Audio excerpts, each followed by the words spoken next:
अस्सलाम वालेकुम नाज़रीन, की हाल है तुहाडा भाई नबील एक नवी वीडियो दे नाल। ए जनाब असी तिली दी काश्त कीती हुई है ते ए तुसीं चेक कर लो, इन्हें माशाल्लाह फ्रूट चुक लिया।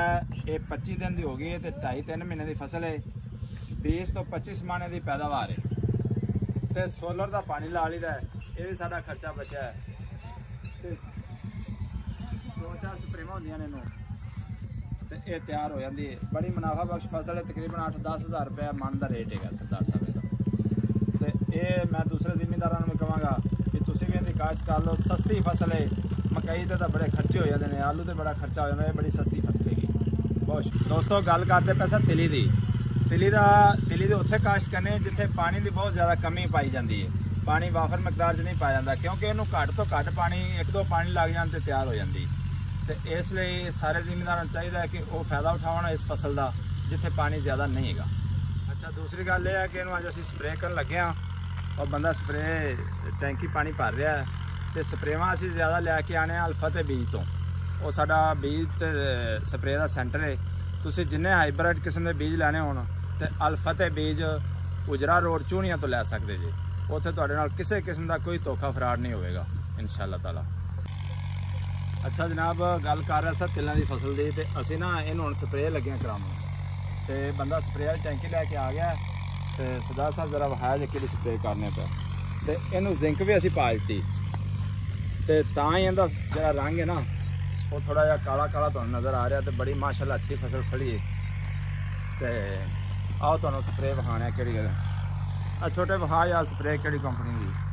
अच्छा ये सर ना फ्लू मैकट एग्रोशेल का प्रोडक्ट है तो मकई वास्ते खास तौर पर आम तौर पर दूसरिया सारिया फसलों में बड़ा अच्छा रिजल्ट है। सुंडी कीड़ी वास्ते बहुत प्यारा रिजल्ट है। अल्फा ये जनाब ना ये 50 ml फी टैंकी का स्प्रे करना है तो 6 सराख वाले फुहारे ना स्प्रे करनी है, कितने कट वाले फुहारे ना स्प्रे नहीं कर देनी। तो फिर इनका बहुत ज़्यादा रिजल्ट आएगा। यह लड़का स्प्रे कर लगा तो खास तौर पर कोशिश ये करनी है कि सेकंड टाइम शाम के वक्त स्प्रे करनी अगर तुम बहुत अच्छा रिजल्ट लेना चाहते हो। तो बहुत शुक्रिया दोस्तों, अगर ये वीडियो अच्छी लगे तो साडा जो चैनल है अल्फा बीज सेंटर चूनिया उन्होंने सब्सक्राइब जरूर करें। सरदार आसम लियाकत के डेरे पे आए अज तो बड़ी अच्छी फसल खड़ी है। तो वहाँ से सरदार साहब ने लाया जो सोलर दी मोटर चलती पे जनाब, तो बड़ी अच्छी सोहनी वाही खड़ी है। क्यों जी सरदार साहब बहुत अच्छी फसल है माशाल्लाह। रकबा भी बड़ा माशाल्लाह टॉप का जी। हाँ माशाल्लाह फसल का नज़ारा आ रहा है जी। हाँ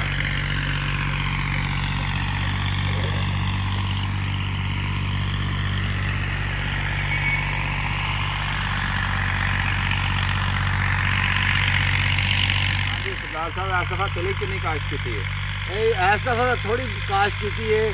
पिछले साल 50 एकड़ से इस साल 20 एकड़ है। तो क्यों इन्हें कटाई? ये जनाब ऐसे कटाई है घूमन ने खाद के रेट बड़े महंगे कर देते हैं। अच्छा बहुत महंगा रेट है आजकल 11,500-12 हज़ार की DAP मिल रही है। अच्छा तो यूरिया ब्लैक की लभदी 2600-2700 3,000 की। अच्छा मैं सुना मिलती भी नहीं पई, मिलती बहुत घट मिलती पी है। इस वजह फसल कटाई थी। शहबाज हुकूमत जो असी आए तो असी खाद की फरावानी में यकीनी बनावांगे। ये नाकाम हो गए बिल्कुल बकवास करता शहबाज शरीफ है जरा। अच्छा ये जिमीदार हक तो बहुत ही नुकसानदेह होया। अपना लीडर है यार, लेकिन ये दुआ करने अल्लाह उन्हें हिदायत दे। देखो ना जी परेशान तो होए हैं, बहुत परेशान हो गए हैं जी। हाँ जी हाँ जी फसल बीजन से जी नहीं करता। पिछले साल 50 किले यार का इस साल रकबा थोड़ा सारा खाली पिया डीजल एडा महंगा कर दिता ट्रैक्टर चलाऊं तो जी नहीं करता। अच्छा तो फसल मुंशी साहब चलिए फिर दूसरा हम सरदार साहब को इजाजत लीए तो हम आप भी अपने डेरे चलीए। चंगा जी सरदार जी कुछ खाने पियाने उक्का लैन गया है। अच्छा उक्का सरदार साहब की पीना हम फिर उत्थे यार बड़ा तंबाकू कौड़ा लिया। अच्छा हाँ मुंडा धरदा पिया उक्का तो 5-10 मिनट ज्यादा पानी पूरी लियाने कटदा तुम खाना खवाने खाना सरदार साहब अभी ऐसा खा के। अच्छा चले तो खाना थोड़े को दूर खाते। अच्छा पर हम सानू तुसीं ना मेहरबानी करो इजाजत दो असीं पहुँचना है तलवंडी। अच्छा जी तो बड़े देर लग जानी। अच्छा तो फिर इंशाल्लाह कई जिंदगी के मेले ने। चलो ठीक है फिर बड़ी मेहरबानी तुसीं आए बड़ी खुशी हुई। हाँ ठीक है जी चंगा जी खुश रहा जी। अल्लाह हाफिज़ जी। हाँ जाके फोन करे मैनू करा देना फोन क्यों है।